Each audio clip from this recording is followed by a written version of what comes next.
Hello once again, Simon Weston here, taking a look at another student's first lesson swing analysis. Today we have a younger student who'd be in his mid to late 20s, quite an athletic, strong student. He came to me 6 to 8 months ago suffering some ball striking issues, not controlling his golf ball very well, hitting a lot of shots offline, and felt as if his distance was a little short. This particular guy has a pretty strong sporting background. He's achieved quite a high level in playing sports such as soccer and tennis, and took up golf a few years ago to try to keep himself competitive, to play some amateur golf with his friends. So we'll take a look at his initial setup, and you'll see that the ball position is a little behind the centre. I'm always referring to the ball position in terms of the back edge of the ball, not just the ball in general, but the back part of the ball, and you'll see that he's basically got his right eye over the golf ball, so he's a little bit in front of the golf ball. You will notice that his shoulders are tilted up here quite high, but I don't feel as if he's got a lot of tilt in his body, and certainly when you see where his head is positioned, I would say that he's quite lacking in any real spine tilt, where the preferred position to be to dress is to be the body tilted back, therefore the shoulders are on this line with the head set behind the ball. You can also see that he has his hands a little bit ahead of the golf ball. And finally he's got both of his toes, or both of his feet, pointing basically 90 degrees out towards the camera here. I would prefer to see that there's a bit of left foot flare, left toes turned out a little bit. Okay, let's go ahead and run this swing away from the golf ball. Let's see what we initially notice is that he appears to be a little bit of an active left wrist. Look at the left arm here, kind of rotating to start the backswing. So initially this is a left wrist, left arm takeaway, and you'll notice as he approaches the top of his backswing that he's got already quite a significant amount of upper body and lower body rotation through here, and he hasn't yet finished his backswing. This here is unfortunately a very typical position. I see a lot of new students who come to me for lessons with an enormously long backswing, extreme amount of upper body rotation. This is allowed to happen because of the excessive rotation of the lower body, and resulting in a very long arm swing, a long club swing. And anytime you see a golfer's hands on the other side of their head in their backswing, you're talking about a very long swing. Now, example on the right, we're looking for more of an upper body, start to take away with the chest, shoulders, arms, rotating the club and arms, club all the way together into the top of the backswing. Now, one thing that's really important to notice here is the width that this tour player here, Aaron Badley, has created at address. He's at the top of his backswing, he's got a nice wide arm position, hands are kept away from his head. He's certainly rotated his body quite nicely, but there's no evidence here of over rotation.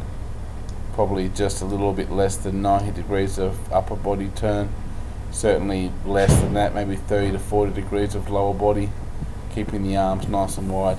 This particular student has a much longer swing due to the fact he's rotating his body so much in the backswing, with the club getting well out here past behind his head.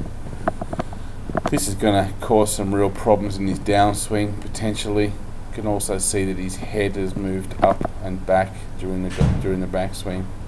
And you'll notice here as he starts his downswing, one of the reasons he lacks club head speed basically, and he lacks the ability to strike the ball well, is that he throws the angle from the left wrist out and down very quickly. You notice at this point here, most of his body is in front of the ball, almost all of his head 3/4 of his chest and most of his hips and pelvis are in front of the ball. So this is going to create a reaction for most golfers to throw the club down early, to release the left wrist angle out, as you can see he's done here. And anytime you've got that early release, you're going to lose club head speed, and you're going to have some impact problems through the ball. Nosing here with the tour player, once again, lower body leading the chest, followed by the arm, followed by the club. Right, you can see that the angle relationship between the left forearm and the shaft is significantly more.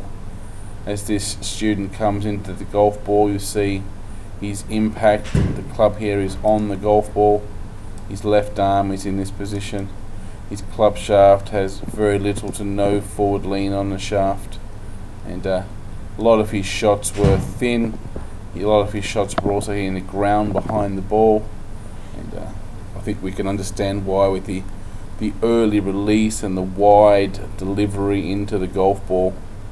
So even though the student on the left has the body forward, which may lead to some players getting overly steep in their downswing, hitting down the ball too much, that's generally not what happens. This player and a lot of people I see who get in this position, the big long backswing and the early release from the top, most of the time their club through impact is actually quite shallow, resulting in a mishit. It's not so common to see an amateur golfer whose swing is too steep and hit down on the ball. It's far more common to see a golf swing that's too shallow.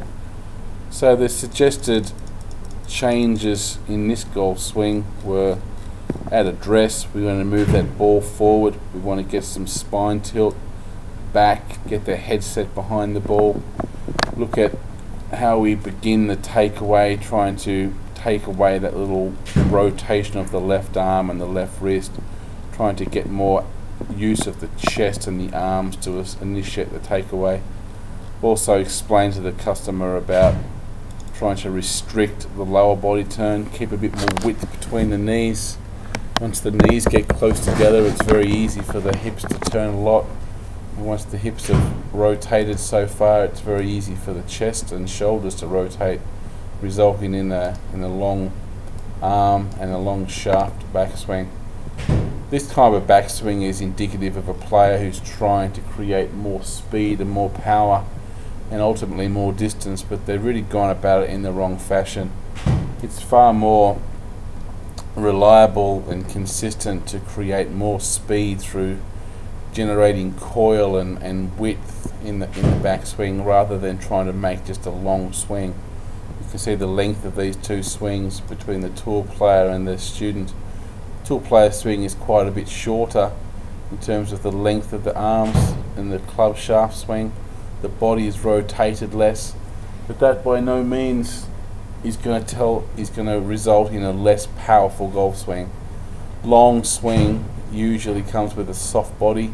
Soft body comes with less club head speed and many other faults. What we want to do to generate power in a golf swing is actually stretch our body, tighten our muscles in our golf swing, not soften the muscles and swing back so far. So this is a very common swing fault that I see, and the student has actually made terrific progress once he understood the concept of how he should be creating power through resistance and coil and width. We've managed to make some great transformations.